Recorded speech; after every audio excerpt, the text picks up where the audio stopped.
एक गांव में कीर्ति नाम की एक महिला रहती थी। कीर्ति बहुत ही सुंदर थी। वो इतनी सुंदर थी कि आसपास के गांव तक उसकी सुंदरता की चर्चाएं होती थी। हर रोज गांव के महिलाएं कीर्ति की सुंदरता को देखने आती थीं। कीर्ति का पति सुहान एक मछुआरा था। सुबह सुबह का समय था। सुहान मजे से खराटे लेकर सो रहा था कि तभी कीर्ति पानी का गिलास लेकर कमरे में दाखिल हुई। अरे, ये आदमी तो मजे से खर्राटे लेकर सो रहा है। क्या अकल घास चरने गई है? अरे, सुबह हो गई है, काम पर नहीं जाना क्या? अरे कीर्ति, तुमने तो सुबह सुबह पूरे कपड़े गीले कर दिए। अब मैं इस हालत में काम पर कैसे जाऊं? मेरे पास पहनने के लिए दूसरे कपड़े भी नहीं हैं। हाँ, बड़े कपड़े गीले हो गए हैं। अरे, तुम मछुआरे हो, मछली पकड़ने पानी में जाते हो, तुम दफ्तर में नहीं। और कान खोल कर सुन लो, आज भी अगर खाली हाथ घर लौटे तो मैं घर छोड़कर चली जाऊंगी। इतने में सुहान किचन में नाश्ता करने जाता है। किचन में जाकर देखता है कि वहाँ कुछ भी नहीं है। फिर वो कीर्ति की तरफ आता है और आकर कीर्ति से कहता है, अरे कीर्ति, ये क्या, तुमने नाश्ता नहीं बनाया क्या? कौन सा नाश्ता? अरे, एक ही रोटी का आटा था, वो भी मैं अपने लिए गूंथ कर बना चुकी। अब तुम्हारी रोटी के लिए आटा बचा ही कहाँ है?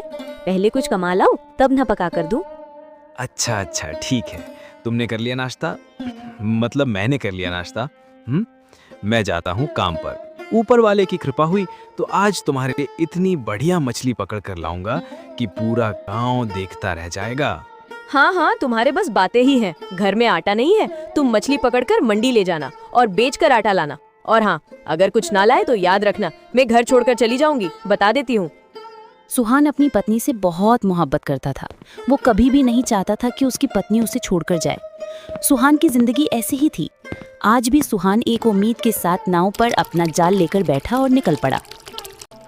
सुहान अपनी नाव लेकर बड़ी नदी के पास पहुंचा।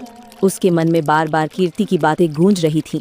तभी सुहान की नजर अपने साथी मोहन पर पड़ी, जो ढेर सारी मछलियां लेकर जा रहा था।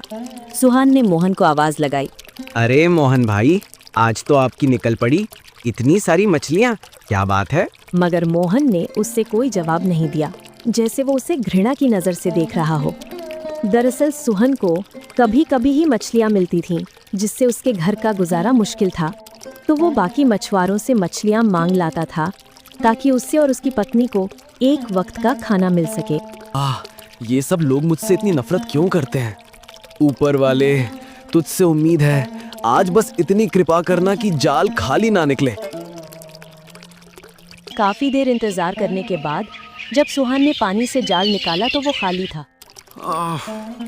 ये क्या, जाल तो बिल्कुल खाली है।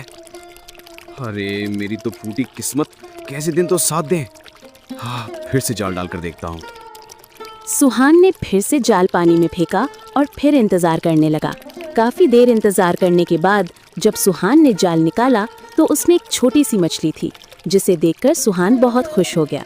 आहा, छोटी सी मछली ही सही, मगर कुछ तो हाथ आया है, वरना आज भी खाली हाथ घर जाना पड़ता और कीर्ति बहुत नाराज हो जाती। चलो अब घर चलता हूँ। सारा दिन मछली पकड़ने के बाद सुहान को एक छोटी सी मछली मिल गई, जिसे लेकर सुहान घर की ओर चल पड़ा। आज सुहान के चेहरे पर एक मुस्कान थी। कीर्ति उसे देखते ही समझ गई कि सुहान को आज मछली मिली है। देखो कीर्ति, मैं क्या लाया हूँ। आज खाने का इंतजाम हो गया है। आज हमें भूखा सोना नहीं पड़ेगा। ये तो एक छोटी सी मछली है, मगर आटा कहाँ है? मछली के साथ क्या खाएंगे हम? तुमने पूरे दिन में बस ये छोटी सी मछली पकड़ी है। सारा दिन कोशिश करता रहा हूँ, मगर बस यही मिली है। तुम ये खा लेना, मुझे वैसे भी भूख नहीं है। हाँ, बिल्कुल सही कहा तुमने। तुम्हें अगर भूख लगती है तो तुम क्या सारा दिन सिर्फ एक मछली पकड़ कर लाओगे? नहीं, जबकि तुम्हारे साथ काम करने वाले मछुआरे बहुत सारी मछलियाँ लाते हैं। अच्छा, रहने दो, अब इतना ही काफी है, हम दोनों ही खा लेंगे, मैं पका कर लाती हूँ। वे दोनों अभी आपस में यही बातें कर रहे थे कि अचानक से गोलीबारी की आवाज आने लगी। अरे कीर्ति, ये किस चीज की आवाज है? अरे, यहाँ खड़े खड़े मुझसे पूछोगे या बाहर जाकर भी देखोगे? अरे ओ मछुआरे, बाहर निकल। मैं कहता हूँ बाहर निकल, वरना घर में घुस कर मारूंगा तुम्हें। बाहर निकल। सुहान घर से बाहर आया और सेठ को अपने घर के बाहर देखकर हैरान रह गया। प्रणाम सेठ जी, आप यहाँ और इस तरह मेरे घर के बाहर गोलियां क्यों चला रहे हैं? सब खैरियत तो है ना? खैरियत ही तो नहीं है। बता, भूल गया क्या? तुझे याद दिलाने ही तो आया हूँ। हम मेरे पैसे कब दे रहा है? सेठ जी, मैंने आपसे वक्त लिया था। अगले महीने की 5 तारीख को मैं आपके सारे रुपए भेजकर चुका दूंगा। सारे रुपए दे देगा पर कहां से लाएगा? सुना है तेरे पास खाने तक के पैसे नहीं है। मेरा रुपया कहां से लौट आएगा? सेठ जी, मैंने आपको बताया है ना, मैंने जो तारीख थी है उसी तारीख पर मैं आपको रुपए लौटा दूंगा। कहां से लौट आएगा मेरे रुपए? अपनी शादी पर लिया था तुमने कर्ज, अपनी पत्नी से नहीं मिलवाएगा हमको क्या? अरे तेरी विवाह के लिए रुपए तो हमने ही दिए थे, इतना तो हक बनता है हमारा।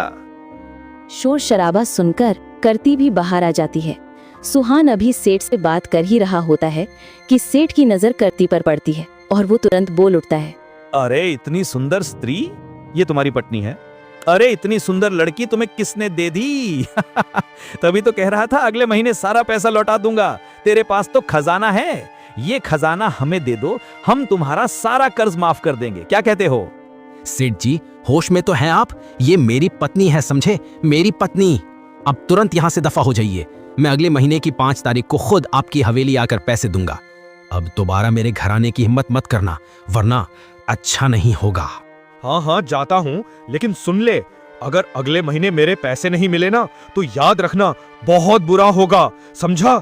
चलो लड़को, निकलो यहाँ से, अब इससे अगले महीने ही निपटेंगे। बड़ा इज्जतदार बनता फिरता है, जेब में एक पैसा नहीं और बातें देखो इसकी। तुझे तो मैं अगले महीने ऐसा सबक सिखाऊंगा कि जिंदगी भर याद रखेगा। सेठ के जाने के बाद करती सुहान से बहुत झगड़ती है, क्योंकि आज करती के आत्मसम्मान को ठेस पहुंची थी। जिस इंसान को उसने अपने जीवन साथी के रूप में चुना था, वो उसकी हिफाजत करने में नाकाम रहा था। करती ने गुस्से में सुहान से कहा, बस यही सुनने को रह गया था क्या? कितने बेशर्म आदमी हो तुम। छी, मुझे तो घिन आती है। वो सेठा भी अभी क्या कह कर गया था? तुम डूब कर क्यों नहीं मर जाते? मुझे माफ कर दो करती, मैं तुम्हारे काबिल नहीं हूँ, खाने को भी नहीं दे सका, और तुम मेरी वजह से लोगों की ऐसी ऐसी बातें सुनने पर मजबूर हो करती। मुझे माफ कर दो। इतना कहकर सुहान बहुत परेशान होकर अपने घर से निकल जाता है। गरीब को एक दिन भी सुकून से खाना नसीब नहीं हुआ। सुहान के लाई हुई मछलियां वहीं पड़ी रह गईं। सुहान थक हारकर नदी पर बने पुल की तरफ चला गया। खामोश चलता रहा, न जाने उसके जहन में क्या चल रहा था। मेरे पास अब जिंदा रहने की कोई वजह नहीं है। ऊपर वाले, मैं बहुत थक गया हूँ। मैं आत्महत्या नहीं करना चाहता, मगर मेरे पास कोई दूसरा रास्ता नहीं है। सेठ का इतना कर्ज चुकाना है और ऊपर से मैं अपनी पत्नी को एक वक्त का खाना तक नहीं दे सकता। क्या मैं इतना बुरा हो गया हूँ? तभी वहाँ से एक ठेले वाला गुजरता है। वो सुहान की सारी बातें सुन रहा होता है। सुहान को इस कदर परेशान देखकर ठेले वाला अपने ठेले से उतरता है और कहता है, अरे भाई, ये नदी बहुत गहरी है, यहाँ से अगर गिर गए ना तो तुम्हारी लाश भी नहीं मिलेगी। जरा पीछे हट जाओ। क्या बात है, बहुत परेशान लग रहे हो? नहीं, चलो, किसने मुझसे मेरी परेशानी के बारे में पूछा? वरना यहाँ हर कोई मेरी गरीबी की वजह से मुझसे बात तक नहीं करता। मुझे कितना दर्द होता है ये कोई समझता ही नहीं। वैसी नाउमीदी रखना अच्छी बात नहीं है। चलो बताओ, मैं तुम्हारी परेशानी सुनूंगा और जो कुछ भी मेरे बस में होगा मैं तुम्हारी मदद करूंगा। अब बताओ क्या हुआ? सुहान उसे सारी बात बताता है। ठेले वाला ध्यान से उसके हर शब्द सुनता है और फिर ठेले वाला सुहान से कहता है, देखो, जब बुरा वक्त आता है तो अच्छा वक्त भी जरूर आता है। मेरी एक बात याद रखना, हर इंसान का वक्त आता है और तुम्हारा भी जरूर आएगा। बस ये देखो कि बुरे वक्त में तुम्हारा साथ कौन देता है। बुरा वक्त कभी कभी इसलिए आता है ताकि तुम्हें ये सिखा सके कि कौन हर हाल में तुम्हारे साथ है और कौन सिर्फ दिखावे के लिए साथ देता है। और अगर तुम आत्महत्या कर लोगे तो तुम्हारी पत्नी का क्या होगा? इसलिए हिम्मत बनाए रखो, अच्छे वक्त के लिए मेहनत करो। मैं शहर जा रहा था, मेरी पत्नी ने मुझे बहुत बढ़िया खाना बना कर दिया है, रास्ते में खा लेना, तुम्हें मुझसे ज्यादा जरूरत है। और कुछ घर का राशन भी पड़ा है, वो भी तुम ले जाओ। सुहान उसकी मेहरबानी देखकर बहुत विनम्र तरीके से उसका धन्यवाद करता है। जहाँ सुहान से उसके साथी बात तक नहीं करते थे, वहाँ एक अजनबी ने उसे नई जिंदगी दे दी थी। सुहान बहुत खुशी खुशी सारे पकवान और राशन लेकर घर जाता है। सुहान की पत्नी बड़ी बेचैनी से उसका इंतजार कर रही थी। करती, देखो मैं तुम्हारे लिए आज क्या क्या लाया हूँ। तरह तरह के पकवान हैं और घर का राशन भी लाया हूँ। ये सब तुम लाए हो? मुझे तो यकीन ही नहीं हो रहा। मतलब तुम्हारा भी अब अच्छा समय आने लगा है। बड़ी बात है, मैं तो बेवजह तुमसे झगड़ती रही। नहीं करती, ये सब देखकर बहुत खुश हो जाती है। इतना अच्छा खाना उसे बरसों बाद नसीब हुआ था। आज सुहान के घर में खुशी का माहौल था। अब कुछ दिनों तक सुहान को अगर मछलियां ना भी मिलती तो भी उसका गुजारा हो सकता था। इसी तरह कुछ दिन बीत गए। कुछ दिन तक तो सब अच्छा चलता रहा, मगर जब घर की वही हालत हो गई तो करती फिर से सुहान से लड़ने लगी। कल रात से मैंने कुछ नहीं खाया है। जो राशन तुम लाए थे वो खत्म हो गया है। क्या समझते हो कि बस उसके बाद मैं कुछ नहीं खाऊंगी? अरे मेरी किस्मत ही फूटी थी जो तुमसे ब्याह हो गया। अब मुझसे ये भूख हड़ताल नहीं होती। अपने आसपास बाकी मछुआरों को तो देखो, हर रोज उनके घर अच्छा भोजन होता है खाने को। उनकी पत्नियां अच्छी जिंदगी जीती है, मगर तुम, धिक्कार है तुम पर। आज अगर कुछ खाने को लेकर नहीं आए तो इस घर में सिर्फ तुम ही लेना। मैं चली जाऊंगी यहाँ से, समझे? नहीं नहीं, ऐसी बातें मत करो। मैं तुम्हारे आगे हाथ जोड़ता हूँ, तुम मुझसे रूठ कर कभी मत जाना। तुम आज शाम तक इंतजार करो, मैं खाने का इंतजाम कर लूंगा। मेरा इंतजार करना, कहीं मत जाना। इतना कहकर सुहान वहां से चला गया। सुहान आज बहुत परेशान था। आज अगर उसे एक भी मछली नहीं मिली तो खरती उसे छोड़कर चली जाएगी। यही सोचकर उसने जाल डाला। बस आज एक मछली ही पकड़ लूं। हे ऊपर वाले, बस एक ही मछली, नहीं तो घरती बहुत नाराज हो जाएगी। तू ही दया कर दे ऊपर वाले, आज तो मेरी किस्मत पर थोड़ी कृपा बरसा दे, वरना आज मेरा घर टूट जाएगा, मेरा सब कुछ चला जाएगा। हे ऊपर वाले, मेरी लाज रख ले। मगर कहाँ, सारा दिन मेहनत करने के बावजूद सुहान को एक भी मछली नहीं मिली। थक कर, निराश होकर जब वो खाली हाथ घर लौटने लगा, उसने देखा वहाँ एक बहुत बड़ी मछली थी और उसके साथ ढेर सारी छोटी छोटी मछलियाँ भी थीं। ये देखकर सुहान हैरान रह गया। उसने ध्यान से अपना जाल फेंका। अरे बाप रे, इतनी बड़ी मछली तो मैंने आज तक नहीं देखी। इसे बेचकर तो 3-4 महीने का राशन आ जाएगा। आज तो मेरी कीर्ति कितनी खुश होगी। ऐसी मछली तो आज तक किसी ने नहीं पकड़ी होगी, दूर दूर तक किसी ने देखी भी नहीं होगी। वाह रे ऊपर वाले, आज तो तूने मेरी सुन ली। सोहन ने देखा कि उस बड़ी मछली के छोटे छोटे बच्चे उसकी नाव के साथ साथ तैर रहे हैं। ये दृश्य देखकर सोहन के दिल में दया उत्पन्न हुई। उसने कुछ देर तक उन नन्हे बच्चों को देखा जो अपनी माँ के चारों ओर तैर रहे थे, जैसे उसे छोड़ना ही नहीं चाहते हों। सोहन के मन में विचार आया कि अगर वो इस मछली को पकड़ लेगा तो ये मासूम बच्चे अनाथ हो जाएंगे। यही सोचकर उसके दिल में कोमलता आ गई और उसने कहा, मैं ये पाप नहीं कर सकता। मैं अपनी लालच के लिए मासूम बच्चों से उनकी माँ को छीन नहीं सकता। नहीं नहीं, मैं इस मछली को छोड़ देता हूँ। सोहन ने मछली को छोड़ दिया। मछली के बच्चे अपनी माँ से चिपककर बेहद खुश हो गए और देखते ही देखते सतह से गायब हो गए। सोहन भी परेशान होकर किनारे की ओर निकल पड़ा। तभी उसने देखा कि नाव में एक सोने जैसा बड़ा सा पत्थर पड़ा है। ये देखकर वो हैरान रह गया। अरे ये क्या, सच में मुझे यकीन ही नहीं हो रहा। ये तो कोई पत्थर लग रहा है, मगर चमक तो देखो जैसे असली सोना हो। नहीं नहीं, ऐसा कैसे हो सकता है? लेकिन अगर ये सच में सोना निकला ना, तो ऊपर वाले, तूने तो मेरी किस्मत ही बदल दी। आहा, करती ये देखेगी तो खुशी से पागल ही हो जाएगी। सोहन जैसे ही अपनी नाव से नीचे उतरता है, वो अचानक गिर जाता है, जिससे उसकी जेब में रखा हुआ सोने का सिक्का भी गिर जाता है। उसे इसका पता ही नहीं चलता। इतनी देर से आए हो और वो भी खाली हाथ, एक मछली तक नहीं लाए। मैं यहाँ भूखी बैठी रहूं तुम्हारे इंतजार में? क्या मैंने अपना सामान बांध लिया है? सुबह होते ही मैं अपने मायके चली जाऊंगी। अरे अब तुम्हें कहीं जाने की जरूरत नहीं है। तुम्हें पता है, तुम तो खुशी से पागल हो जाओगी। मुझे सोने का पत्थर मिला है। हाँ धरती, असली सोने का पत्थर। सोने का पत्थर कहाँ है? मुझे तो नजर नहीं आ रहा, जरा मुझे दिखाओ ना। जब सोहन जेब में हाथ डालता है तो वहाँ कोई पत्थर नहीं होता। कहाँ है वो सोना?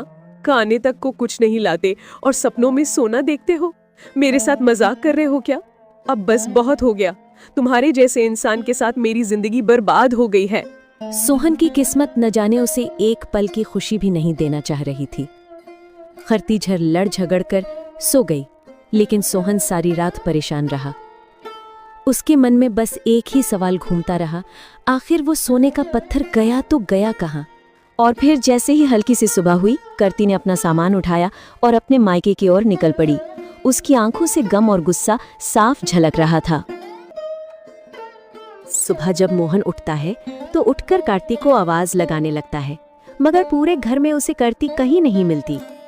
अब मेरे पास तो कुछ भी नहीं बचा। करती थी वो भी मुझे छोड़कर चली गई। एक उम्मीद दी थी तूने, वो सोने का पत्थर, वो भी एक पल में छीन लिया। सुहान ने अभी इतना ही कहा था कि उसकी नजर उस सोने के पत्थर पर पड़ी जो उसकी जेब से गिर गया था। सुहान बहुत खुश हो गया। अब सबसे पहले इसे बेचकर सेठ के पैसे दूंगा, फिर एक अच्छा घर लेकर कुछ कारोबार शुरू करूंगा और एक बड़ा आदमी बनकर कीर्ति को लेने जाऊंगा, मगर थोड़ा वक्त लेकर, ताकि उसे थोड़ा एहसास हो जाए कि मेरे साथ देने के बजाय वो मुझे छोड़कर चली गई। इसी तरह काफी समय गुजर गया। अब सुहान एक अमीर आदमी बन गया था। तभी सुहान का नौकर उसके पास आया और बोला, मालिक, एक करती नाम की औरत मुख्य द्वार के बाहर खड़ी है, कह रही है कि मुझे काम चाहिए। सुहान ने जैसे ही नाम सुना वो समझ गया कि ये सुहान ने उसे अंदर बुलाया। सुहान और कीर्ति दोनों एक दूसरे को देखकर हैरान रह गए। तब सुहान बोला, कीर्ति, तुम यहाँ? मैंने तुम्हें कितना ढूंढा था, मगर तुम मुझे कहीं नहीं मिली। तुम मुझे छोड़कर क्यों चली गई कीर्ति? क्या तुम्हें जरा भी यकीन नहीं था मुझ पर? देखो, मेरा वो बुरा वक्त अब खत्म हो गया है कीर्ति। अब सब कुछ बदल गया है। अब मेरा अच्छा वक्त आ गया है। बस तुम लौट आई हो, अब सब ठीक हो जाएगा। मुझे माफ कर दो जी, मैंने बहुत बड़ा पाप कर दिया है। न जाने उस वक्त मुझ पर क्या गुजरी थी। मैंने गलतियां की, बहुत गलतियां, मगर आज दिल से पछता रही हूँ। बस एक मौका दे दो जी, सब ठीक कर दूंगी। सुहान ने कीर्ति को और कीर्ति ने सुहान को माफ कर दिया और दोनों हंसी खुशी रहने लगे।